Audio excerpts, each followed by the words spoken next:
The entire neighborhood stopped breathing. Every conversation died mid-sentence. Every head turned. Every phone came out.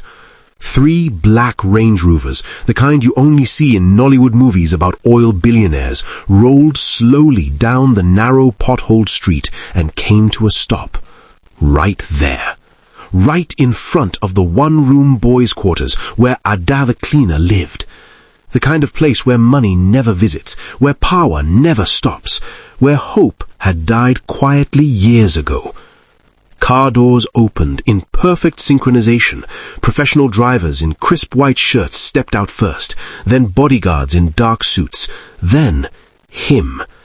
A man whose suit probably cost more than everyone on this street made in a year. His face was urgent, desperate, like he'd been searching for something precious and finally, impossibly, found it. "Where is she?" His voice cut through the shocked silence. "Where is the woman who's been feeding the twins?" Neighbors poured out of their compounds, abandoning cooking pots, grabbing children, recording everything, because in this forgotten corner of Lagos, nothing like this had ever happened. But to understand this moment, to understand why these luxury vehicles stopped here, why this powerful man is searching for one poor cleaning lady, we need to go back. 3 months. 3 months of quiet kindness. 3 months of impossible sacrifice. 3 months that started with 2 hungry children and 1 woman who couldn't look away. So let me take you back. Back to when Ada was just another struggling cleaner. Back to when her only dream was surviving one more day. Back to the morning that would test everything she believed about kindness, sacrifice, and whether goodness still mattered in this cruel world. Are you ready? Then let's begin.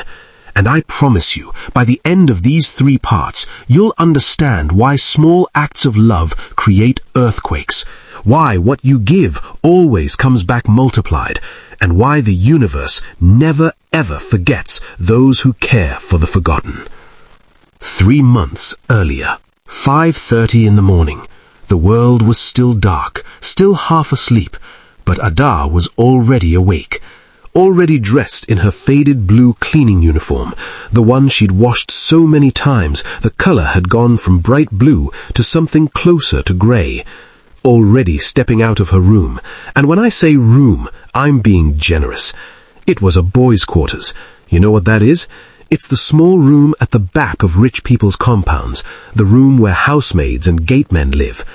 The room that's barely big enough to turn around in.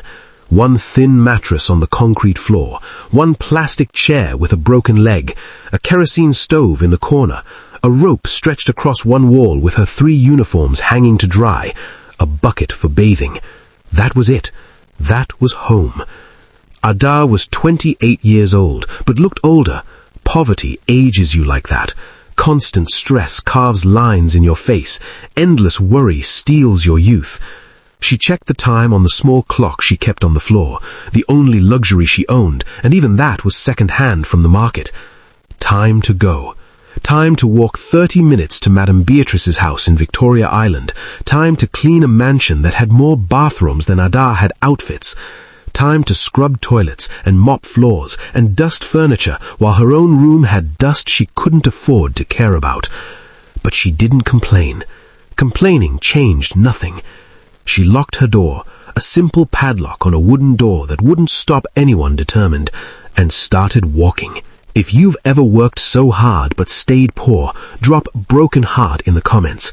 Let me know you understand what Ada feels right now. Ada, you're going already? The voice stopped her. Of course it did. It always did. Mama Joy, the compound's self-appointed judge, jury, and executioner of everyone's life choices. She stood in her doorway wearing an expensive wrapper, the kind with real gold thread and multiple gold chains around her neck. Mama Joy wasn't poor. She ran a successful food business in the market, had money, had status, had everything except kindness. "Good morning, Ma," Ada replied, always respectful, even to people who didn't deserve it. "Huh, poor thing, look at you, going to clean white people's toilets again." Ada wanted to say, "They're not white people, they're wealthy Nigerians." But what was the point? Still living in this boys' quarters, Shah? How many years now? 5? 6? Still cleaning, still poor, still no husband, still no children, still nothing. Each still was a small knife, carefully placed, precisely aimed. "I'm managing, Ma. God is faithful." "God is faithful." Mama Joy's laugh was harsh. "That's what poor people always say. If God was faithful, why are you still living like this? Look at my daughter. She married a banker last year. Now she's living in Lekki Phase 1. You should learn from her." What Ada wanted to say: "Your daughter married a man who beats her. I hear her crying when she visits you. Money doesn't buy happiness. Mama Joy, you wouldn't understand that." What Ada actually said: "I'm happy for her, Ma. I need to go now. I'll be late." She walked away before Mama Joy could continue, because there was no winning with her, no response that would satisfy. Some people just needed someone to look down on, someone to make themselves feel superior to, and Ada had long accepted she was that person for many people in this compound.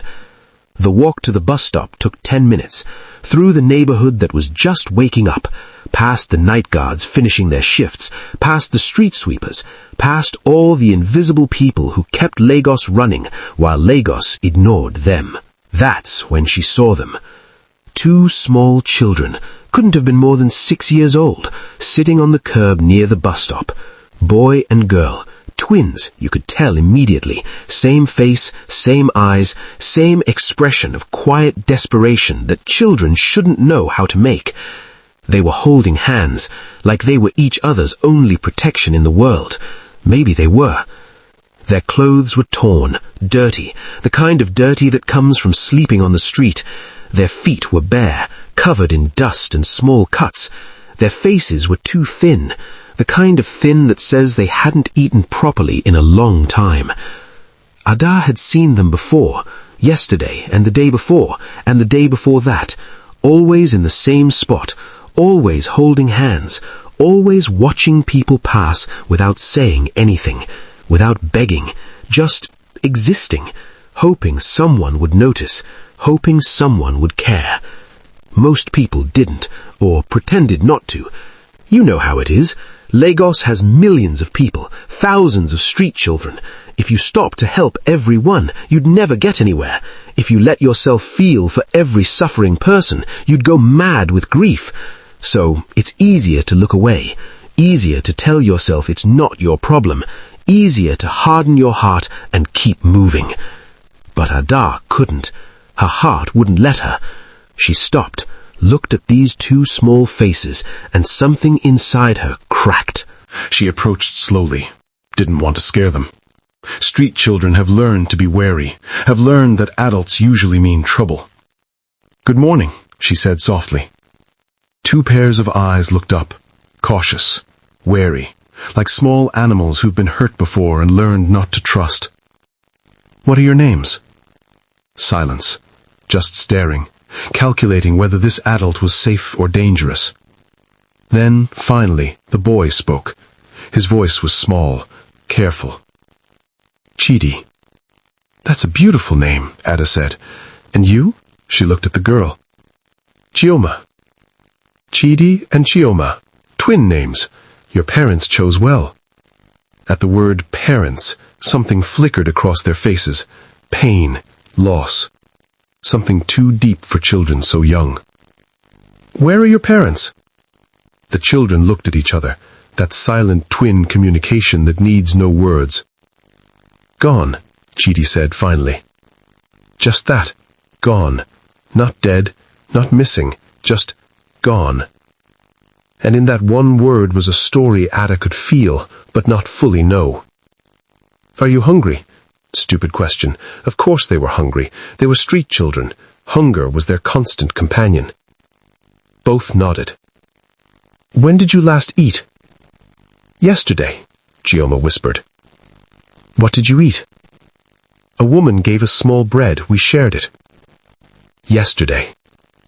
These children hadn't eaten since yesterday, and now it was 6 in the morning. That meant almost 24 hours without food. Ada looked at her bag. Inside was her breakfast, 2 slices of bread and a small tin of sardines, her meal for the entire day. She had no money for lunch, no money for snacks. This was it until she got home at 8 p.m. tonight. 14 hours from now. The smart thing, the sensible thing, would be to keep it. She needed energy to work, needed strength to scrub floors and carry water and clean 3 stories of Madame Beatrice's mansion. But Ada looked at those 2 small faces, those eyes trying so hard to be brave, those skinny arms, those bare feet. And the decision made itself. Wait, before we continue, would you give away your only meal to children you don't know? Drop bread if yes, no if not. Be honest, no judgment. I just want to see who thinks like Ada. She pulled out her breakfast, all of it. Held it out to them. Here, eat. Slowly, okay? Don't eat too fast or you'll get stomach pain. The children stared at the food, at her, at the food again, like they couldn't believe it was real, like it might disappear if they blinked, like this might be a cruel trick. It's okay, Ada said gently. It's for you. Take it. Chidi reached out first, slowly, carefully, took the package, looked at his sister. She nodded. They unwrapped it together, and when they saw real food, bread and fish, their eyes actually filled with tears. Thank you, sister, Chidi whispered. Thank you.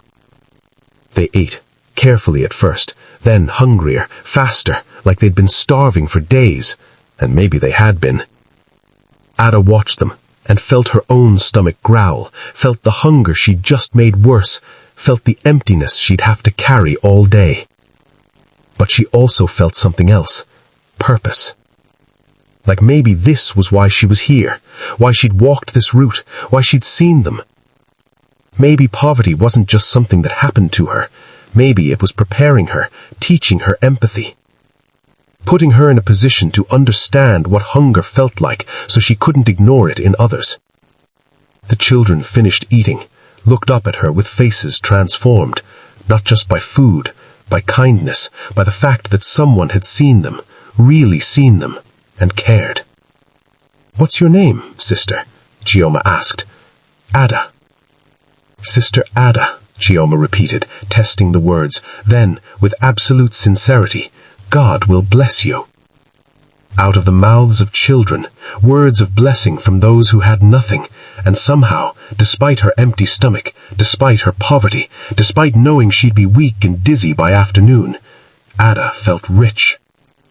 But as Ada walked toward the bus stop, another voice started in her head. The practical voice, the survival voice, the voice that sounded like Mama Joy and every other person who'd ever called her foolish. You just gave away your only meal, your only meal. You have no money for lunch. You'll work 12 hours on an empty stomach. You'll be weak, dizzy. Madame Beatrice will yell if you slow down. And for what? For 2 children you don't even know? Children whose parents abandoned them? The voice was right. She knew it was right. This was impractical, foolish, the kind of thing poor people do that keeps them poor. You can't save every hungry child in Lagos. There are thousands, millions. If you feed these 2, tomorrow there will be 2 more. Where does it end? You're not a charity organization. You're a poor woman who can barely feed herself. All true, all logical, all sensible. But then another voice spoke, softer, gentler, her mother's voice from years ago, back when Mama was alive, back before Ada was alone. Ada, my daughter, listen to me. Money comes and goes. Food comes and goes. But who you are, that stays forever. The day you can walk past a hungry child without feeling it in your soul is the day you've lost something precious. Never let poverty steal your humanity. Never let struggle make you cruel. Do you hear me?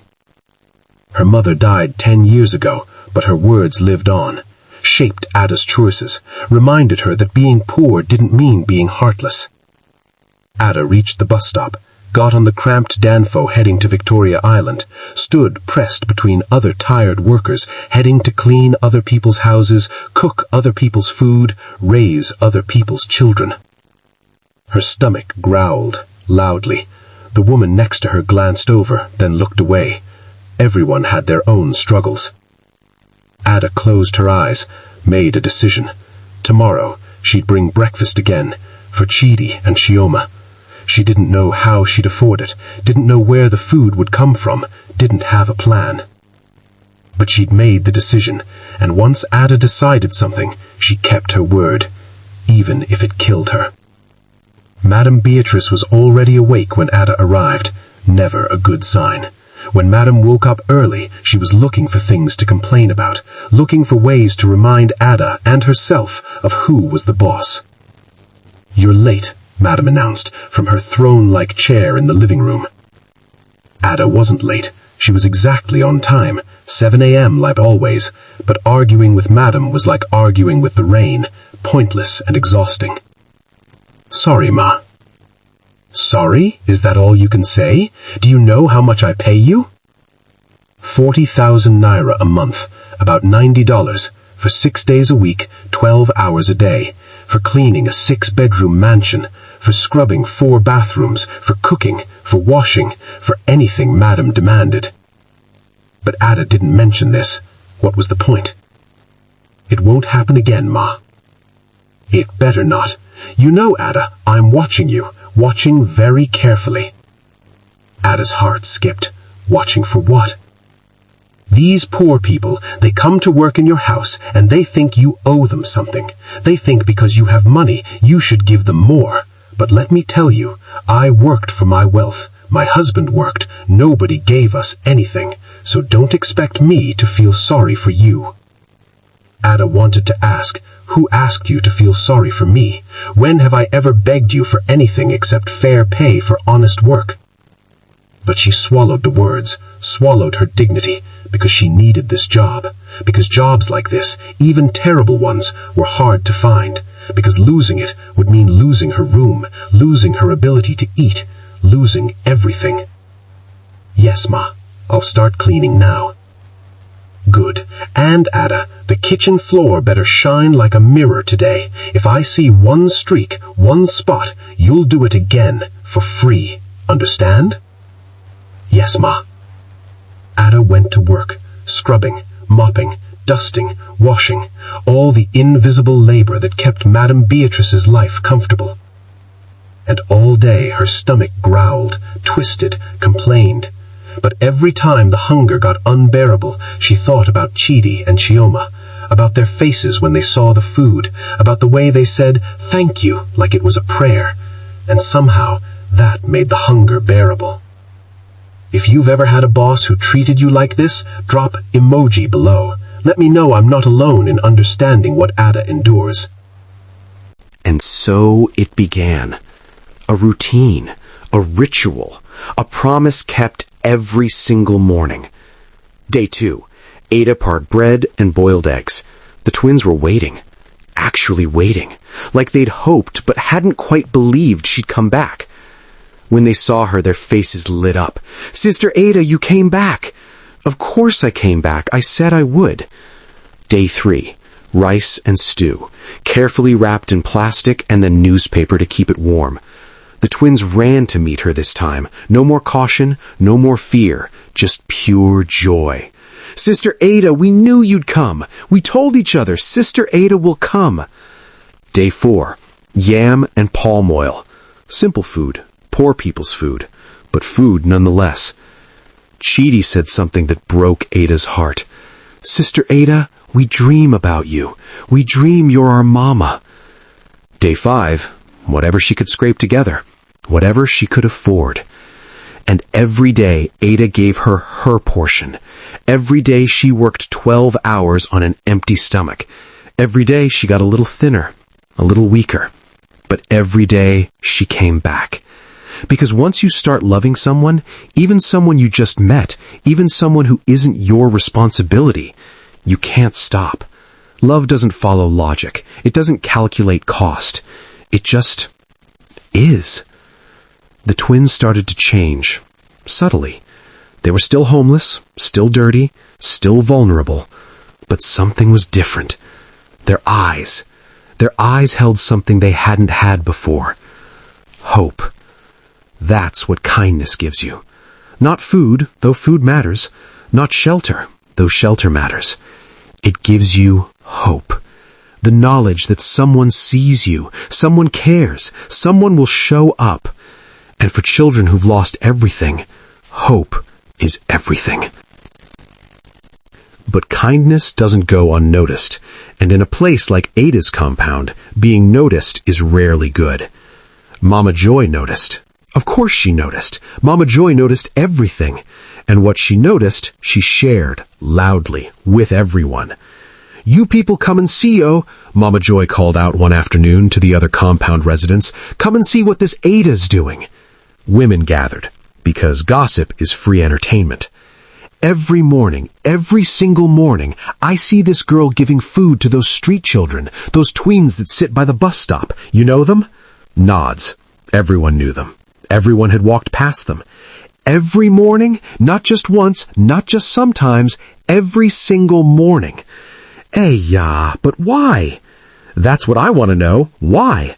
Are they her children? Did she born them? No. They're just street rats, abandoned, and she's feeding them like they're her responsibility. Another woman joined in. "But Sister Ada is poor herself now. How she could feed others when she no fit feed herself?" "Exactly." Mama Joy's voice rose with righteous indignation. "Look at her, getting thinner every day. You can see her bones now. She's starving herself for children that aren't hers." "Maybe she dey craze," someone suggested.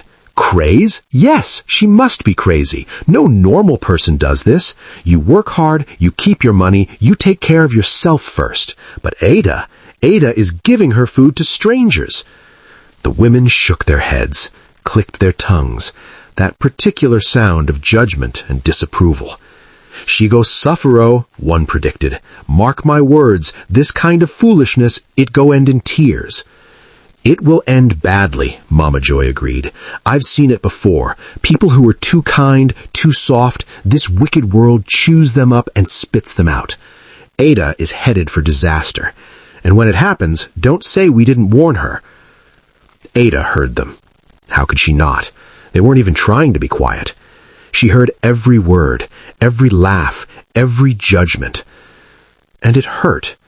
Not because she thought they were right, but because being rejected by your community, even a community that doesn't deserve you, still hurts.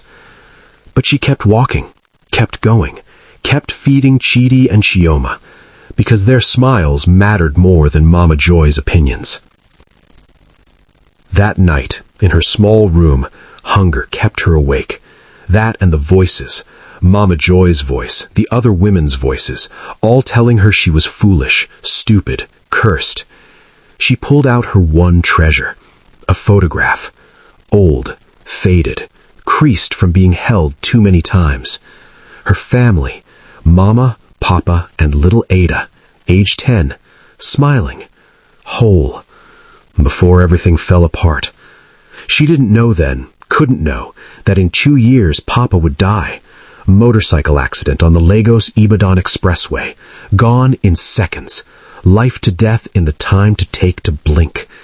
Didn't know that Mama would work herself to death trying to support them, would scrub floors and wash clothes and do anything to keep Ada in school, would sacrifice everything until there was nothing left to sacrifice. By 15, Ada was alone, completely alone. No parents, no siblings, no extended family willing to take in a poor orphan girl. She'd had dreams once, wanted to be a nurse, wanted to help people, wanted to make her parents proud. But dreams require money, and when Papa died, the money died too. So Ada became a house girl, 12 years old cleaning houses, 15 years old cooking for families that weren't hers, 18 years old accepting that this was her life now. This would always be her life. She looked at the photograph, at her mother's face, and heard her voice, as clear as if Mama was sitting beside her. "Ada, my daughter, promise me something. Promise me you'll never let this world make you hard. Never let poverty steal your kindness. I'd rather you stay poor and good than become rich and wicked. Your soul is more important than your survival." Those were some of Mama's last words, spoken from a hospital bed Ada couldn't afford, spoken while dying from exhaustion and heartbreak and the disease that comes from working too hard for too long. And Ada had promised, had sworn she'd stay kind, stay soft, stay human, even when it cost her everything, even when everyone called her foolish, even now. "Mama," Ada whispered to the photograph, "am I doing the right thing? Everyone says I'm stupid, says I should protect myself first. But I can't. I can't walk past hungry children. You wouldn't have. So I won't either." The photograph didn't answer, but Ada felt something. Peace, maybe. Or just the certainty that comes from living according to your values, even when everyone thinks you're wrong. She lay down, stomach empty, body weak, heart full. Tomorrow she'd do it again, would feed Chidi and Chioma, would go hungry herself, would face the mockery and judgment and cruelty. But she'd do it, because she'd promised Mama, because those twins needed her, because walking past suffering was a death she couldn't survive. Sleep came eventually, fitful, interrupted by hunger pangs and the voices of critics, and dreams of a different life. But morning would come too, and with it, 2 small faces waiting for her, 2 children who believed Sister Ada would show up. And she would. She always would. Have you ever kept a promise even when it cost you everything? Drop heart and tell me about you. Your story might inspire someone who's struggling right now. 2 weeks became the turning point. 2 weeks of Ada showing up every single morning. 2 weeks of kept promises. 2 weeks of building something precious. Trust. The twins started talking. Really talking. Not just thank you and shy smiles. Real conversations. Pieces of their story. "Sister Ada," said Chioma one morning, "where's your family?" "They passed away, my dear, long time ago." "Like our mama," Chidi said quietly. Ada's heart stopped. "Your mama? She passed away?"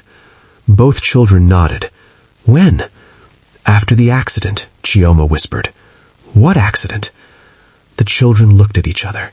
That twin telepathy, that silent communication that needed no words. And Ada saw pain, deep pain, trauma, the kind that children shouldn't carry. She didn't push, didn't force, just held them, let them know they were safe. "It's okay," she said softly. "You don't have to tell me everything. When you're ready, I'm here." Chidi's small voice. "We used to live in a big house, very big, with a garden and cars and our own room. What happened to it?" Silence.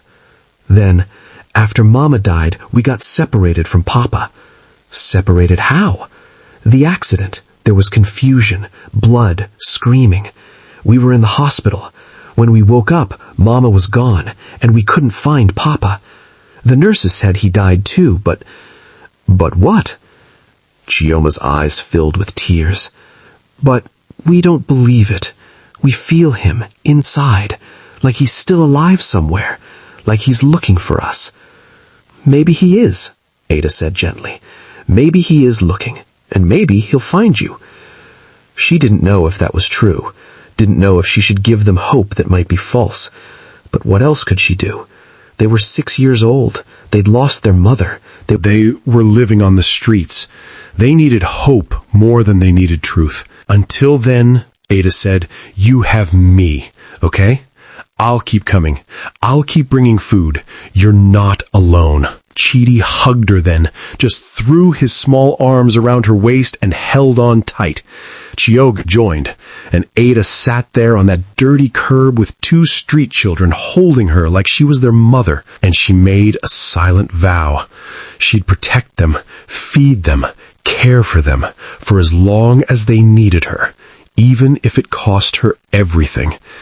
Even if the whole compound thought she was crazy, even if she starved herself to nothing, these children were hers now, not by blood, but by choice, and that was stronger. At Madame Beatrice's house, there was another cleaner, Auntie Grace, older woman, wise, kind. She'd noticed Ada getting thinner, noticed her skipping lunch, noticed the exhaustion written on her face. One afternoon, while they were washing dishes together, Auntie Grace spoke up. "Ada, I need to tell you something, and I need you to listen." "Yes, Auntie?" "I know what you're doing with those twins. I've seen you." Ada's heart sank. Oh no, was Auntie Grace going to judge her too? "And I admire it," Auntie Grace continued. "I really do. Your heart is beautiful. But Ada, my dear, you're killing yourself." "I'm fine, Auntie." "Don't lie to me. I've been watching. You give them your food. You work all day without eating. You're getting weaker. Last week I saw you almost faint while mopping. You grabbed the wall just in time." Ada had thought no one noticed. "What you're doing is noble," Auntie Grace said, "but it's not sustainable. You can't save everyone, child. You'll destroy yourself trying." "But they're children, Auntie. They need help. And you need to survive. Ada, listen to me. I've lived 53 years in this world. I've seen many things, and I've learned this.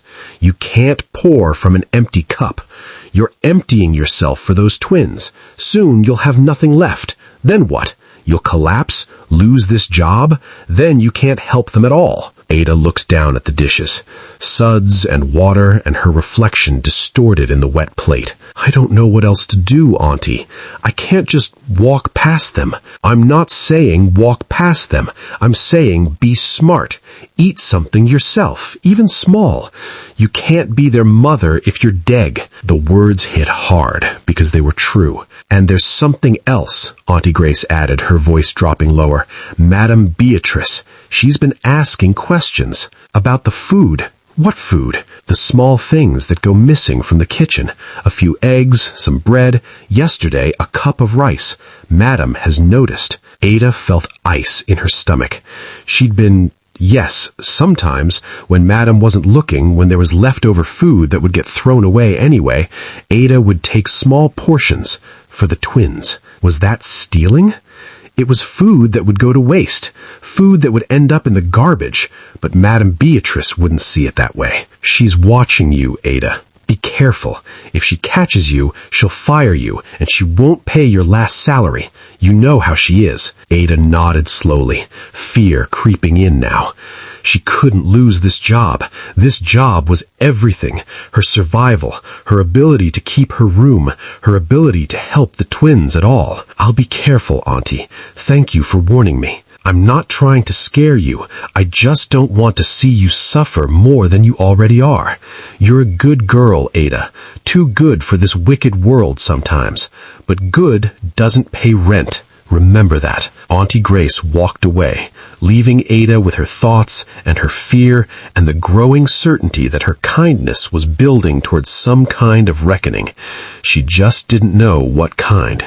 Not yet. If you think Ada should stop helping the twins to protect herself, or keep going, comment stop to stop, continue to continue. Let me see what you'd do. 1 month. 30 days of daily breakfast, 30 mornings of Sister Ada showing up without fail, 30 times proving that adults could keep promises. And the twins were changing. Not dramatically. They were still homeless, still vulnerable, still living on the streets, but you could see differences.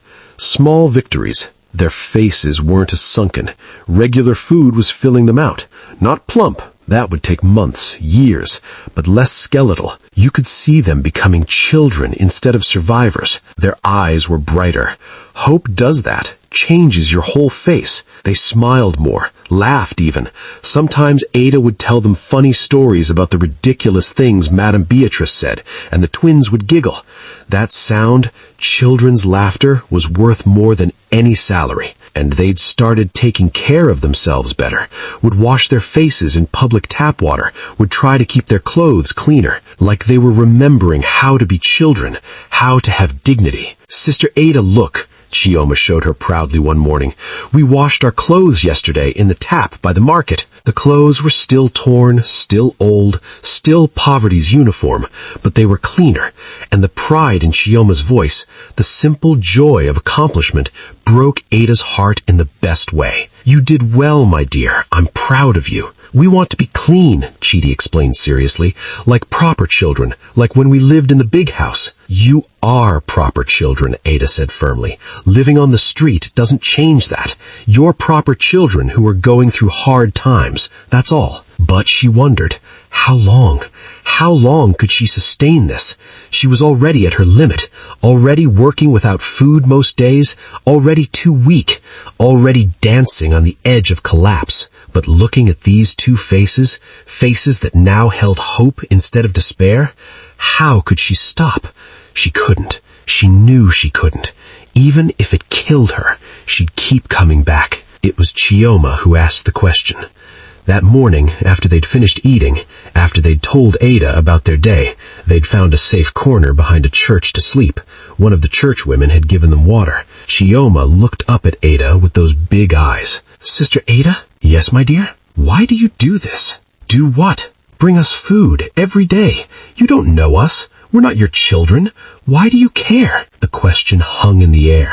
Simple words carrying impossible weight. Why did she do it? Ada asked herself the same thing. Late at night when her stomach cramped with hunger, when Mama Joy's voice echoed in her head, when she was so weak she could barely stand. Why? "I do it," Ada said slowly, "because you're human beings, because children shouldn't be hungry, because I remember what it felt like to be alone after my parents died. I remember the people who helped me, even small help, even a kind word, and I remember the ones who walked past like I didn't exist." She paused, searched for the right words. "I do it because my mama taught me that we're not just bodies that need food and shelter. We're souls, and souls need love, need kindness, need to know someone sees them, someone cares." "But you're poor yourself," Chidi said. "We can see it. Your uniform is old. You don't eat when you give us food. We're not stupid, Sister Ada. We know you're suffering for us." The observation, so mature for a 6-year-old, made Ada's eyes sting with tears. "Maybe I am," she admitted. "Maybe I'm suffering. But Chidi, Chioma, let me tell you something. There are different kinds of suffering. There's the suffering of an empty stomach, and there's the suffering of an empty heart. If I walked past you hungry children every morning, my stomach would be full, but my heart would be empty, and I'd rather have an empty stomach." "We love you, Sister Ada," Chioma said suddenly, simply, like it was the most natural thing in the world. "I love you too, my darlings. If we had a mama," Chidi said, "we'd want her to be like you." And there it was, the thing neither of them had said directly before, but both had been feeling. Ada wasn't just the woman who brought food. She was becoming family, becoming mother, becoming the person they ran to, trusted, needed. And Ada, despite having nothing, despite being nothing in the world's eyes, had become someone's whole world. That was wealth, real wealth, the kind money couldn't buy. If this made you emotional, drop heart and subscribe, because what happens next will test Ada in ways she never imagined. It happened on a Tuesday. Ada was mopping the kitchen floor, making it shine like Madame demanded, when Madame Beatrice entered with that expression, the one that meant trouble, the one that meant someone was about to get destroyed. "Ada, come here." Ada's heart sank. That tone. She knew that tone. "Yes, Ma?" "I've been noticing something. Food has been disappearing from my kitchen. Small things. A few eggs here, some rice there. Yesterday, an entire loaf of bread." Ada's mouth went dry, fear flooding her system. "I don't know anything about that, Ma." "You don't know?" Madame's voice rose, sharp, accusatory. "You're the only one who has access to this kitchen besides me and Auntie Grace. And I know Auntie Grace would never steal from me. She's been with me for 15 years. But you're new. You're desperate. You're poor." "I didn't steal, Ma." "Don't lie to me." Madame's shout echoed through the house. "I know what you people are like. You come here, you work in my house, and you think you can take whatever you want. You think because I have plenty, a little missing won't matter." Ma, please, I can explain. Explain what? That you've been stealing food to feed those street rats I heard about? Yes, I know about them. Mama Joy told me. You're feeding street children with my food. Mama Joy, of course she'd told Madam. Mama Joy never missed an opportunity to destroy someone. Ma, I only took food that would be thrown away. Leftovers that would go bad. Leftovers? Madam's face twisted with rage. Who are you to decide what I throw away? That food is mine. Everything in this house is mine. You have no right. Other staff members had gathered near the doorway, watching. Some with pity, some with that expression people get when they're glad the punishment is hitting someone else. Ma, I'm sorry. I was just trying to help. Help? Help? Let me tell you something, Ada. Charity is for rich people. When you have money, when you're comfortable, then you can be charitable. But you're a poor cleaner. You have nothing, and you're trying to save the world? Who do you think you are? Ada stood there, taking the verbal assault, each word a slap, each sentence designed to humiliate. You're fired, Madame Beatrice said finally. Pack your things. I want you out of my house in 10 minutes. Ma, please, I need this job. Please, I'm sorry, I won't do it again. Too late. I can't trust you. Thieves are thieves, and I don't employ thieves. 10 minutes, or I'll call the police and have you arrested for theft. Choose. The room spun. Everything Ada had feared, everything she dreaded, coming true. She'd lost her job, her only income, her ability to pay rent, her ability to survive, all because she fed 2 hungry children with food that would have gone to waste anyway, all because she chose kindness over self-preservation. Ada sat on the curb outside Madame Beatrice's compound and cried, really cried, deep, body-shaking sobs, the kind of crying that comes from losing everything, from having nothing left, from reaching the absolute end. She'd been fired, publicly humiliated, called a thief in front of everyone. And the worst part? She couldn't even defend herself, because technically she had taken food. Not stolen, taken. There's a difference. But Madame Beatrice didn't see it that way. The world didn't see it that way. Her phone had 3 missed calls, all from Mama Joy, no doubt calling to gloat, to say I told you so, to remind Ada that kindness was foolishness. Ada turned off her phone. What now? What did she do now? She had 2,000 naira in her pocket, about $4. That was it. That was everything she owned. Her rent was due in 3 days, 15,000 naira. She couldn't pay it. She'd be evicted. She had no savings, no family, no backup plan, no safety net. This was it. Rock bottom. The place kindness had led her. And the terrible thing, the absolutely cruel thing, was that even now, even here, even having lost everything, she didn't regret feeding Chidi and Chioma. She was furious at herself for that, for being so stupid, so impractical, so foolishly kind that even in her destruction, she couldn't bring herself to regret helping children. What's wrong with me? She whispered to no one. Why can't I just be normal? Why can't I just protect myself like everyone else? But she knew why, knew it in her bones, in her soul. Because if she became that person, the person who could walk past hungry children, the person who protected herself first always, she wouldn't be Ada anymore. She'd be someone else, someone she didn't want to be. Even if being Ada meant losing everything, even if kindness was the knife that killed her, she couldn't be anyone else. Mama, she whispered, looking up at the sky. I kept my promise. I stayed kind.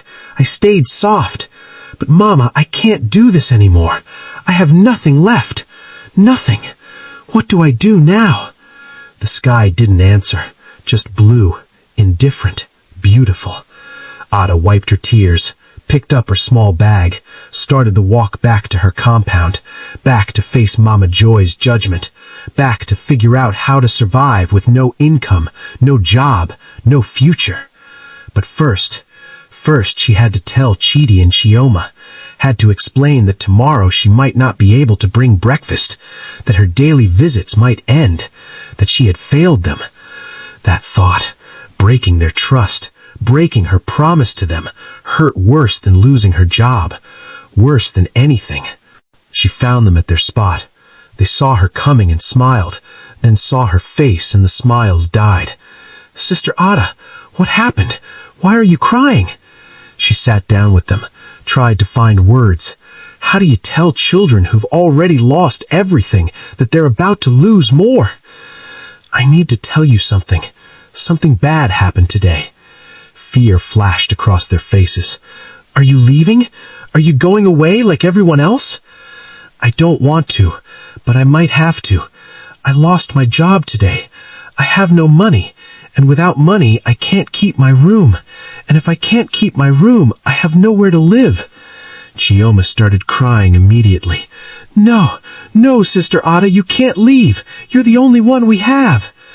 "You promised," Chidi said, his voice breaking. "You promised you'd keep coming. You promised." And there it was, the knife in Ada's heart. She had promised, and she was about to break that promise.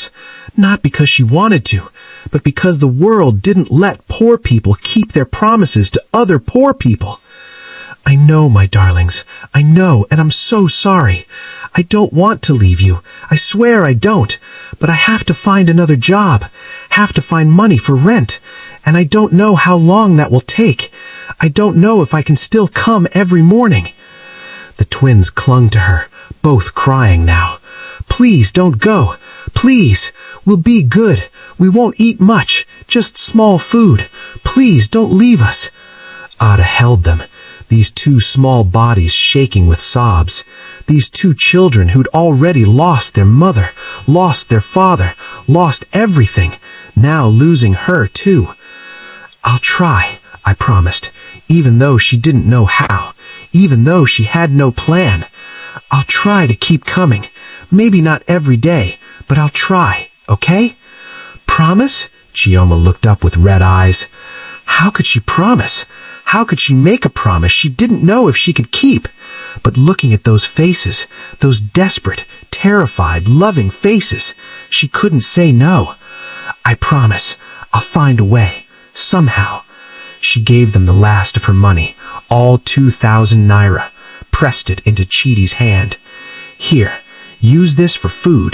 Make it last. Be careful who you trust. Be safe. I'll be back. I don't know when, but I'll be back." "We'll wait," Chidi said seriously. "However long, we'll wait for you, Sister Ada." She hugged them one more time, breathed in their scent, street dust and childhood and trust. Then she walked away, forcing herself not to look back, because if she looked back, she'd break completely. Behind her, I heard Chioma's voice. "Sister Ada will come back. I know she will. She always keeps her promises." That faith, that trust, that's what Ada had to carry now. The weight of two children's hope resting on her shoulders. Two children who believed in her even when she didn't believe in herself. She had to find a way, had to, even if she didn't know how. Of course Mama Joy was waiting, standing outside her door with that smile, that satisfied "I told you so" smile. Yeah, look who's back, the charity worker. How was work today, Ada? Oh wait, you don't have work anymore, Abi? The other women gathered, drawn like vultures to suffering. "I heard what happened," Mama Joy continued loudly. "Madam Beatrice fired you for stealing. Stealing, can you imagine? And for what? To feed street children that aren't even yours?" "I didn't steal," Ada said quietly. "I took food that would be thrown away." "Throw away? Throw away?" Mama Joy's voice rose. "Who are you to decide what Madam throws away?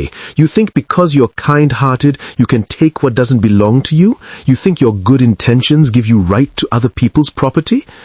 Ada wanted to explain, wanted to defend herself, but what was the point? Mama Joy had already decided. The compound had already judged. "I told you," Mama Joy said to the gathered women. "Didn't I tell you? I said this girl's kindness would destroy her. I said she was too soft for this world. And look what happened. No job, no money, soon no room, all because she wanted to play Mother Teresa." The women nodded, agreed, added their own commentary. "So foolish. She should have known better. You can't help everyone. You have to protect yourself first. Those children will forget her in a week, find another person to beg from, and Ada will be left with nothing. Nothing," Mama Joy emphasized. "That's what kindness gets you in this world. Nothing." Ada walked past them, head down, defeated, broken. Walked to her small room, locked the door, collapsed on her mattress, and lay there in the darkness, wondering if Mama Joy was right, if kindness really was foolishness, if staying soft in a hard world was just a slow form of suicide. She didn't have answers, just questions, just pain, just the crushing weight of having lost everything for doing what felt right. Tomorrow would come anyway, with its own problems, its own challenges, its own impossible choices. But tonight, Ada just lay there, empty, defeated, alone, and wondered if the universe really kept score, or if that was just a lie poor people told themselves to make suffering bearable. 3 days without a job felt like 3 years. Ada had tried everything, every house in the neighborhood. No one was hiring. Every shop, every office, every possible opportunity. "Do you have experience? Can you provide reference from your last employer? Sorry, we need someone who can start immediately and work full-time."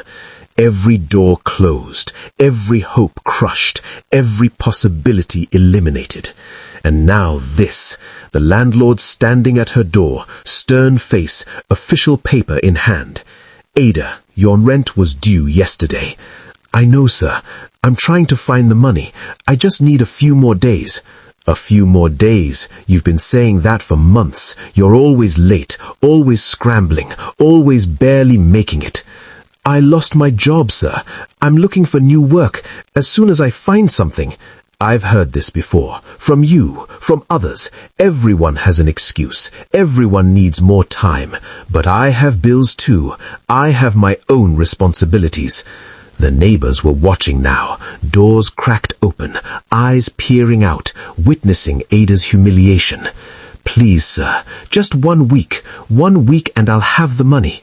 You have 3 days. 3 days to pay or you're out. I'll change the lock myself." He handed her the paper. Official eviction notice. 72 hours. 3 days, he repeated. That's all.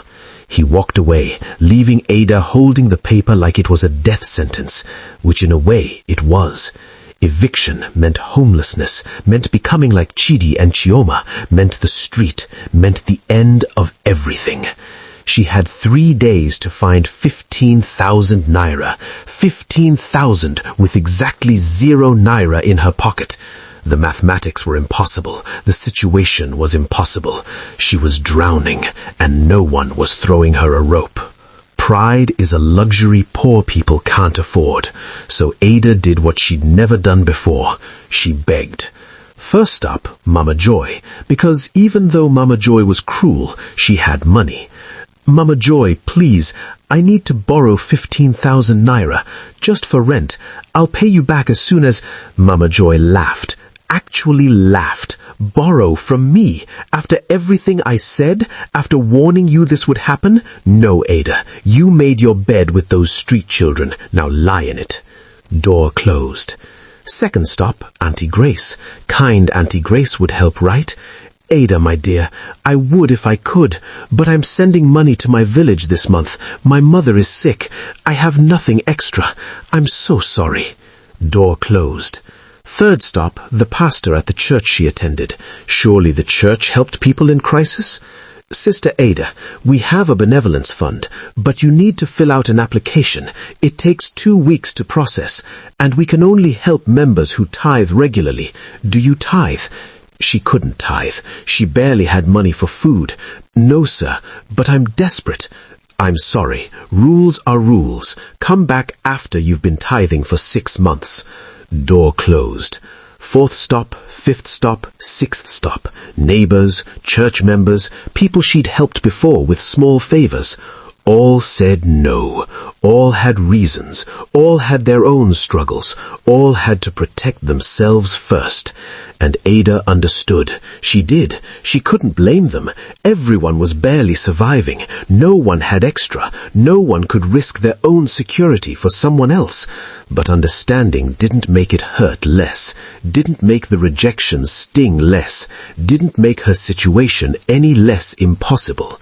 By evening, she'd tried everyone, every possible option, every potential source of help, and she had exactly what she'd started with: 0 naira, 0 options, 0 hope.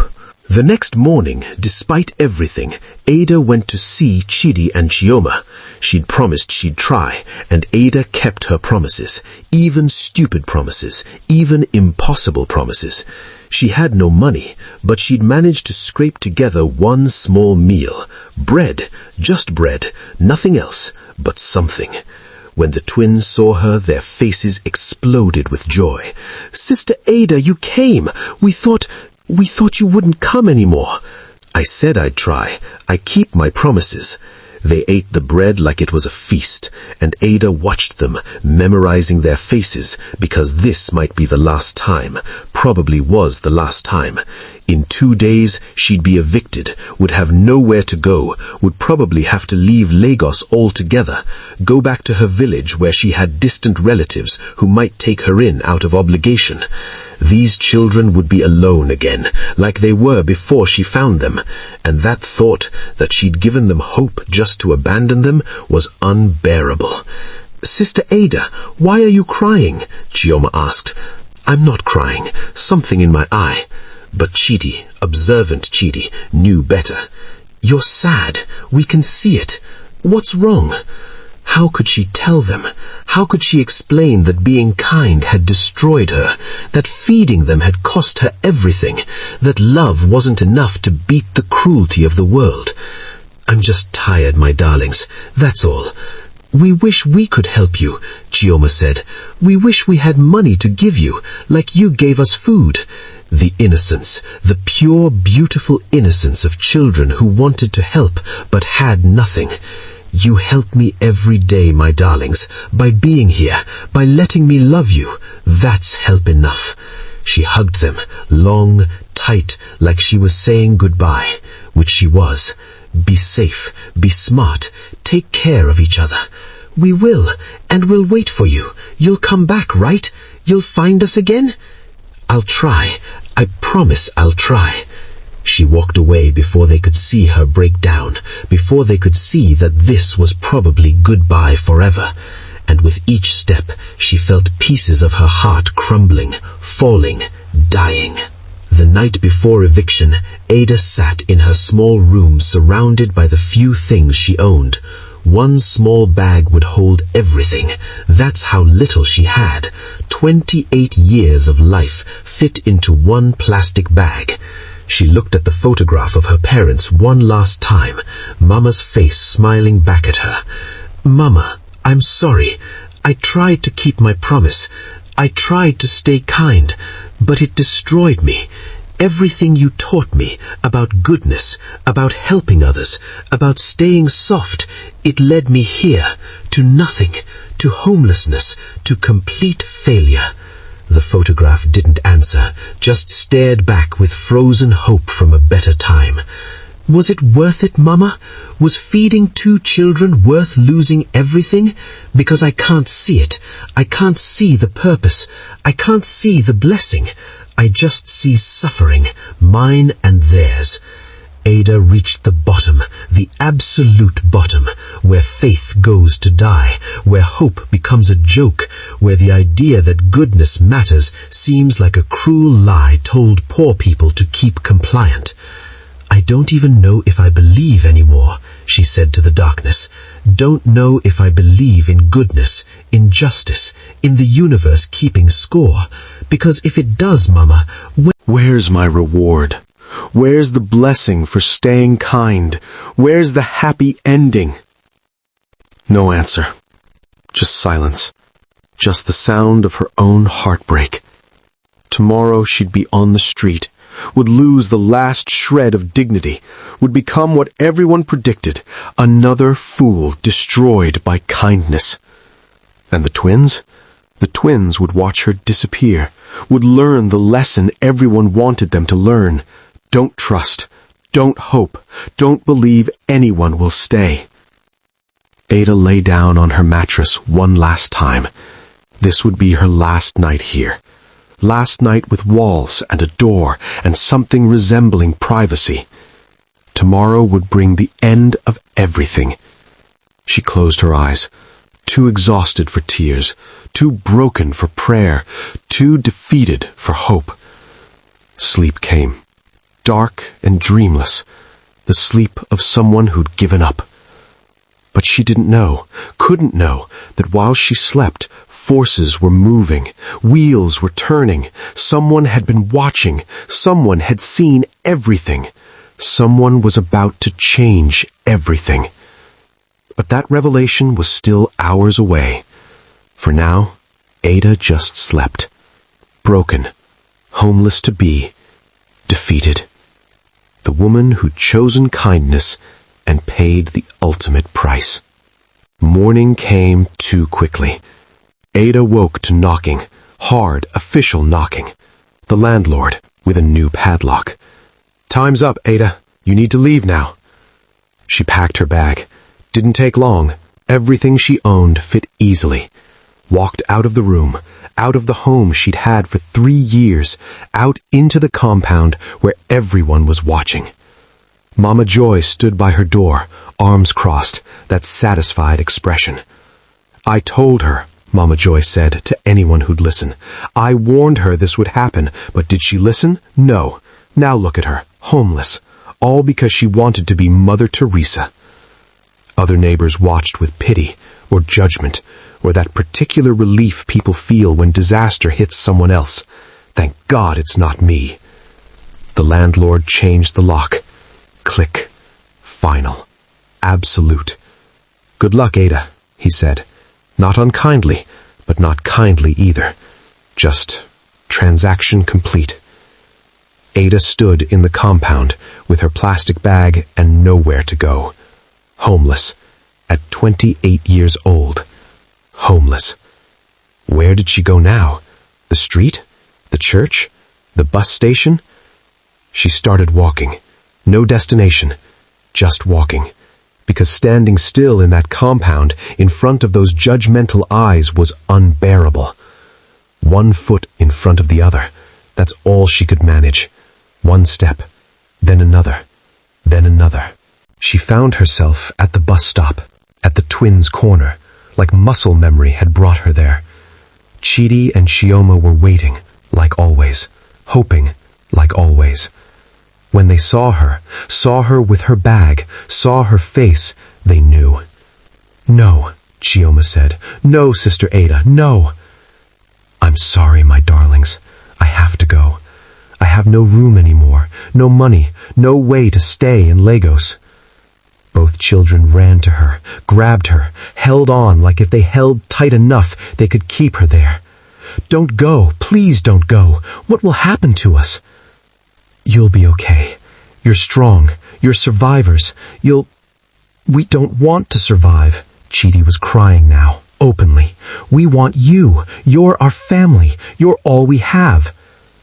Ada knelt down, held them. All 3 of them crying now, in the middle of the busy Lagos street. 3 people with nothing but each other. 3 people the world had abandoned. 3 people choosing love, even when love meant more pain. "I'm so sorry," Ada whispered. "I'm so sorry. I wanted to stay. I wanted to keep taking care of you, but I couldn't. The world won't let people like me help people like you. It punishes it. It destroys it." "We'll never forget you," Chioma said. "Never. Even if we never see you again. We'll remember Sister Ada who loved us.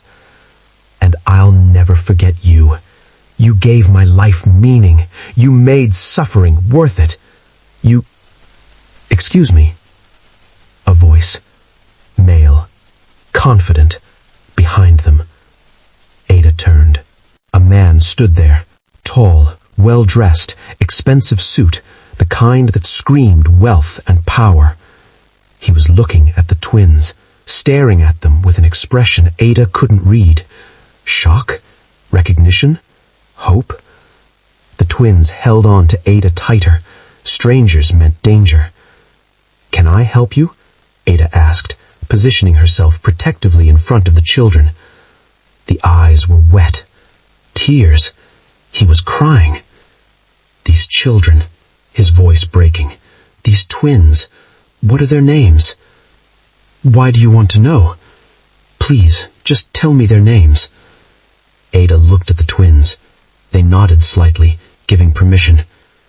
Chidi and Chioma. The man's legs seemed to give out. He steadied himself against a nearby wall. Chidi, Chioma. My God, it's them. I've been searching. For 3 months I've been searching. Every street, every corner, every neighborhood, and they've been here, right here. Ada's heart was racing. Who are you? I'm their father. The words hung in the air. Impossible.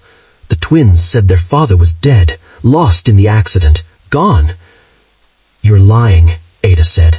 Their father died. They told me. They thought I died. The hospital told them I died. By the time I woke up, they were gone. The nurses said they'd run away. I've been searching ever since, hired investigators, put up posters, searched personally, every day, every single day, looking for my children. He looked at the twins. They were staring at him, confused, scared, hopeful. Could this be real? Chidi, Chioma, it's Papa, it's me.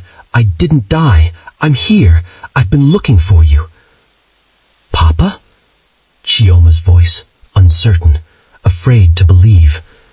Yes, my sweet girl, it's me. Look at me. Really look. And something clicked. Recognition. Memory. The twins looked at each other, that twin communication, and then back at the man. Papa? Chidi said again, stronger this time. Yes, son. Yes, it's me. I'm here. I found you. Finally, I found you. The twins let go of Ada, slowly, carefully, stepped toward the man, toward their father. He knelt down, opened his arms, and they crashed into him, all 3 of them crying, holding each other, a family reunited. And Ada stood there, watching, unable to process what was happening. Stop. Do not scroll away. What happens next will blow your mind. Hit subscribe right now. Part 2 coming in the next few days. After several minutes, the man looked up at Ada, his face still wet with tears. Who are you? He asked. I'm Ada. I've been feeding them every morning for weeks. I couldn't walk past them. You've been feeding my children? Taking care of them? Yes, sir. I tried, as much as I could, until today. I've been evicted. I was just saying goodbye. She's our angel, Chioma said. She gave us food even when she had none. She loved us even though we're nobody. She kept us alive, Chidi added. Without Sister Ada, we would have died or given up. She's the only one who helped. The man stared at Ada, really stared at her, seeing her properly for the first time. Her worn clothes, her plastic bag of belongings, her thin face, the evidence of poverty written all over her. You've been feeding my children while you yourself were starving, while you were struggling, while you had nothing? Yes, sir. I had to. They needed help. He stood up, walked to her, looked her directly in the eyes. Miss Ada, I've been searching for my children for 3 months. Every possible lead, every homeless shelter, every street corner. And you know what I learned? I learned that in this entire city of 20 million people, you were the only one who stopped, the only one who cared, the only one who saw two hungry children and decided to help. He pulled something from his pocket, a business card. My name is Mr. Okonkwo. I own Okonkwo Industries, manufacturing, real estate, import-export. Perhaps you've heard of it? Ada shook her head. She didn't follow business news, didn't know wealthy people's names. I'm what people call a multi-millionaire, he continued, and I've spent the last 3 months learning something important. Money can buy investigators and advertisements and search parties, but it can't buy what you gave my children. Kindness, love, daily presence, hope. He pressed the card into her hand. Tomorrow morning, 9 a.m., come to this address, my office. We need to talk about many things, about how to thank someone who saved my children's lives, about how to reward kindness in a world that usually punishes it. Ada looked at the card, then at him, then at the twins who were smiling through their tears. Sir, I don't understand. You will. Tomorrow. Come, please. It's important. He picked up his children, one in each arm, held them like he'd never let go again. Thank you, Miss Ada, he said. You don't know what you've done. You don't know what this means. But you will. Tomorrow you will. He carried them toward a car Ada hadn't noticed, black Mercedes, driver waiting. The car that wealthy fathers use to take their children home. The twins waved at her from the window. See you tomorrow, Sister Ada. Don't forget, 9 a.m. The car pulled away, and Ada stood there on that street corner, homeless, jobless, broken, but holding a business card and a small, impossible seed of hope. What did he mean? What would happen tomorrow? Was this real? Could this be real? She looked at the card again. Okonkwo Industries, an address in Victoria Island, 9 a.m. The universe, the one she'd stopped believing in, the one she'd accused of not keeping score, the one she'd thought had abandoned her. Maybe, just maybe, it had been watching after all. Maybe her 3 months of sacrifice hadn't been wasted. Maybe her choice to stay kind when everyone said to be cruel hadn't been foolishness. Maybe there was still such a thing as justice. Or maybe this was just a cruel setup, another disappointment waiting to break her. She'd find out tomorrow, at 9 a.m., at an address she'd never been to, meeting a man she didn't know, hoping for something she dared not name. But for the first time in weeks, for the first time since losing everything, Ada felt something she'd thought was dead. Hope. Ada's story isn't over. It's only beginning. Tomorrow at 9 a.m., she'll walk into that office. She'll meet Mr. Okonkwo officially. She'll hear his full story, and she'll discover that her 3 months of sacrifice, her choice to stay kind when cruelty would have been easier, her decision to feed hungry children while she herself starved, that all of it was seen, all of it was recorded, all of it mattered. But we'll get to that in part 2. For now, I want you to think about something. When was the last time you helped someone who couldn't help you back? When was the last time you chose kindness when self-preservation would have been smarter? When was the last time you stayed soft when the world told you to harden your heart? Because that's what this story is really about. Not just Ada and the twins, but all of us, and the daily choice we make between our humanity and our survival. Ada chose humanity, even when it cost her everything. And in part 2, you'll see what the universe does with that kind of choice. So subscribe right now. Hit that button, because part 2 drops in a few days, and you do not want to miss what happens next. Drop heart if Ada's kindness moved you.